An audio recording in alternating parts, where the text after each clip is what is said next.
گر بمیرم در غریبی تاجیکستانم برید، با دعای خیر و با آیات قرآنم برید.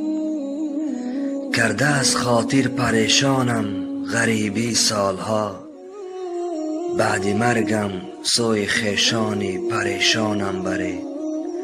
من برای رزق پاک و پاره نان آمدم، سوی اهل خاندان با پاره نانم برید. یا به حصار و بدخشان یا کوهستانم برید، یا به شهر دوشنبه یا به کلابم برید، یا به شهر اسفاره پنجکیت بوستانم برید.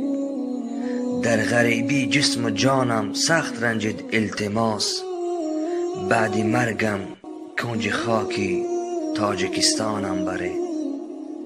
هر کجای می توانیدم گذارید در وطن، گر مرا انسان بدانید تاجیکستانم برید.